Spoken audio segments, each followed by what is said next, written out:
I am under the bridge in Mende, Maryland at the very popular Cane Village, particularly thrilled at the level of creativity being displayed in terms of the artworks here by the artisans. An array of weavers and sellers of baskets, chairs and artistic household furniture made out of cane were all hard at work at the time of my visit to the Cane Village. The men, women and children all seemed engrossed at their day's task. I was welcomed by the president of the Cane Weavers Association, Mr. Edward Apofure. According to Edward, the weavers and sellers were collectively relocated under this bridge in 2002. A hard miss for anyone coming from Ikeja or Ikorodu access. This is a fantastic location. How long has this Cane Village been in existence? Well, the Cane Village has been existed for a long time ago. We rise from our forefather who founded this industry, established it for year 1974. But we came to register this industry in 1986. It was registered as National Cane Weavers Association. So we have been existed for many years. Before we came on board, we have been a roadside seller, but the government said that they don't want anything else. Anybody want to operate such thing, you must come under union and register. From my observation, more elderly weavers were in sight as I pondered on the posterity of this age-long craft. What exactly does it take to learn this craft? How long would it take an average person to learn how to make something like this? If you want to learn this work, one thing you need to have is that you have to have patience. This work is not something you can just carry knife and do. You go for process. You got the material which is called cane. And from there, you scrape it. After you scrape it, you tear it. After you tear it, then you now carve it. And this chair you are sitting on today now, before we work on it, we have procedure go through before you come like this. We have the framework. After the framework, before you can whip on it. So learning this work is not really a bad thing, and to know this work is not a bad thing. I can tell you today now we are this business. We have many graduates in this business, and those who finish secondary school are here. Are they here? Yes, and some of them can even learn to do this work, and now making their life better by go more further their education more. So we create job opportunity. This job is helping young people who are not lazy. I was eager to meet the university graduate who came into the business for what he described as a lack of jobs in Nigeria. According to the National Bureau of Statistics, the unemployment rate bedeviling the country as of the third quarter of 2018 stood at 23.1%, hence putting the number of unemployed at 20.9 million. I'm a graduate from University of Port Harcourt. I studied pure and industrial chemistry. I graduated the year 2010, did my NYSC in Boy State, Zia Girls Secondary School in Zangbo. I left the NYSC the year 2014. So, but due to Nigeria and no job creation for we the youth, so we engage ourselves since Nigeria said that everybody should find themselves doing one or two things. However grateful for the good gift of education, which he said was sponsored by his parents, with hopes of being employed after graduation, he fell back to this craft, which for him portends a means for better livelihood. So I started doing it right from the year 1990. After my university, since there is no job, I have to fall back to what I know how to do best. So at least I can make money and take care of myself. He described the various weaving techniques associated with the creation of a variety of cane-woven designs.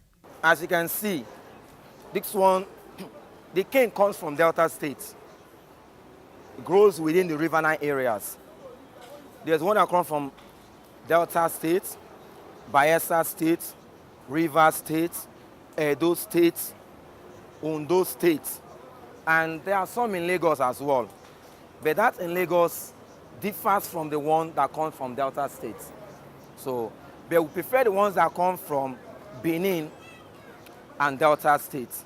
So that is where we have our suppliers from. So now this one is the cane. It's also the same cane that we use in caning kits in the school. So now for me to use this now, example, if I want to make these chairs now, like this one comprises of two materials.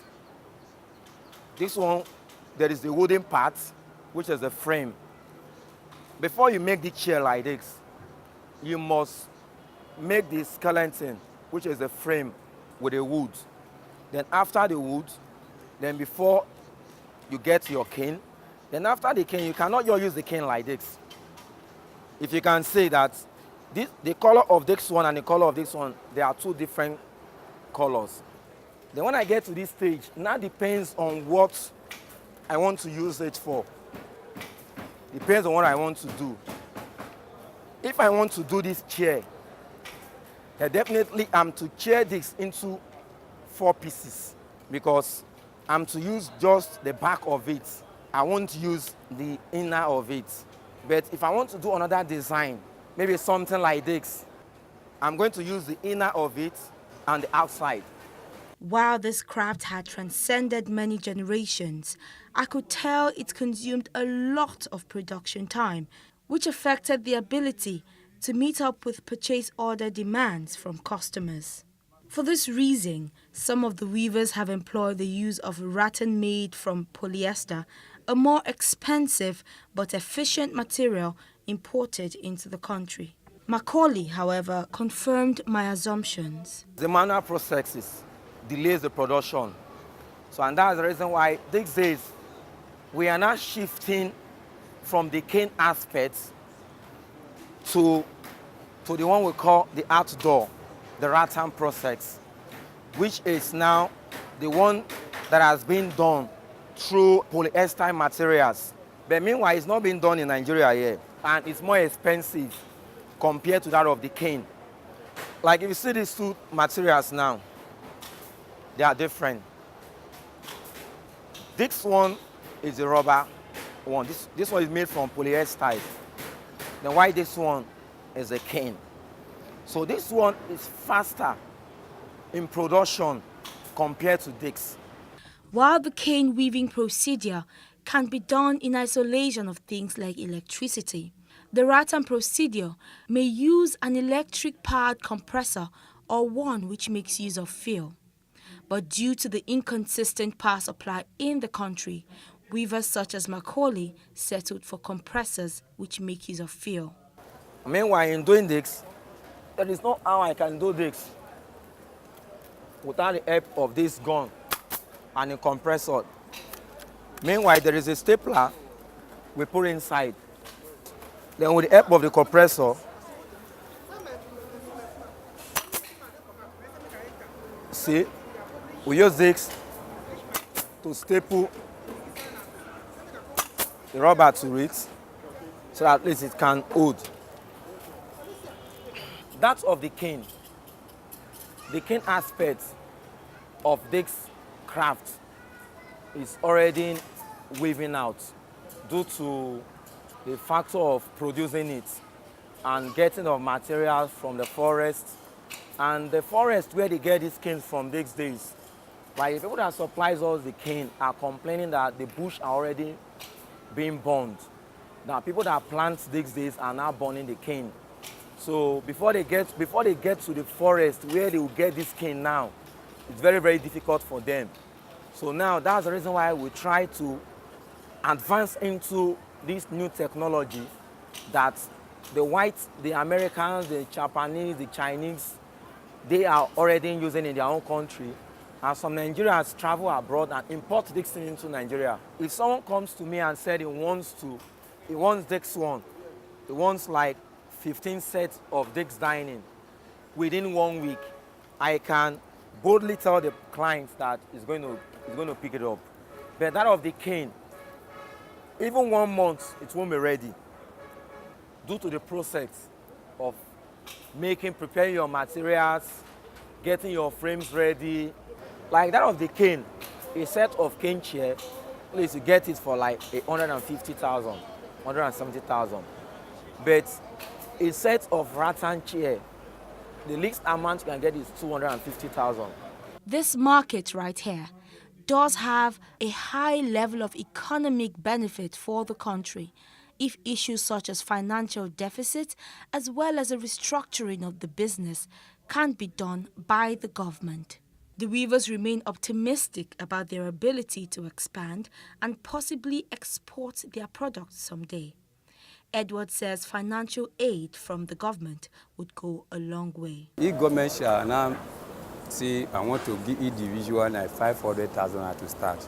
I tell you, when you invest 500,000 for this business by a year, by the end of the year, you will make a return of even 300,000 on top of that 500, even a million. Because during December time, the period of December, when many companies want to do Hamper's gift, they come here to have a demand of basket, meaning even when you do not have money, you can never meet up there because they will come, they will demand more than you don't even have. So, but you don't have money to do this design, you cannot get it. But at that time, the price will even favor you because that time the price will wait up because there will much demand that time. So if the government help us, we give us money, we do this business, we keep them toward December time, we bring them for sale. You know, when you borrow money for back, maybe some all these back microfinance now, you borrow today, tomorrow you are coming to collect the money from you. And this our business does not go like that. You see, we do the business, you give us money, you give us time to work with that money. So by the time maybe 7 months, 8 months, we started to pay. You know, we have produced something that by the time we carry the market where we want to sell, return that money back will not be a problem for us. But when you give me money today, tomorrow you are coming to, you are trying to keep the business in my hand. You are not making my business to this. We are not buying and selling. It's not this buying and selling this thing. So it's something you produce before you can sell. For Edward, financial aid from the government and a restructuring of their current location to take on a more tourist look would improve the shortfall in supply as well as make them more competitive in the global market, hence giving way to export. Like this place we come to now, government can come to this place and turn it to tourist center as cane industry. So whereby they build a good structure and whereby people come and make their daily bread, whereby government can get sort of out of it. It's the looks of this our work now. You have to finish there. To export them is another problem because we don't have the financial background to carry this work outside for people to buy. We only look at this rata work now. Before we don't know how to do them, but now we are now named them and we know how to do them. So all those things that are even they are going for abroad for, we have them. We have the knowledge, the people who are so intelligent to do this craft work here in Nigeria, in this cane industry. It's just what the government should come and ask us, how can we do it? And we tell them the other side of it, where we need their help. Macaulay was gracious enough to take me around the cane village on a tour. This is dining for 4. 1, 2, 3, 4, 4 chairs. There's going to be a glass of 10 mm on it, which is this. This is a glass. This glass will be on it. If I'm to produce this one now, to do this one alone, it's going to take me about 1 week to produce just one of this. But if I'm to do it in the rattan, it's going to take me maximum of 2 days. I'm done with this. This one cannot withstand the outdoor. It's not something that can withstand rain. And that one can withstand rain. This one is made with raffia. We'll call this one raffia. This material is sort. This material, we get this material from Cotonou. Something like this one now is about 2,000. And how long would it take you to make it? This one takes about 1 hour. So that's the reason why during the Xmas period, people don't even do chairs. Amazing, amazing items. I certainly had fun here, and I did get myself some take home as well. For Plus TV Africa, I am Irene Ubani.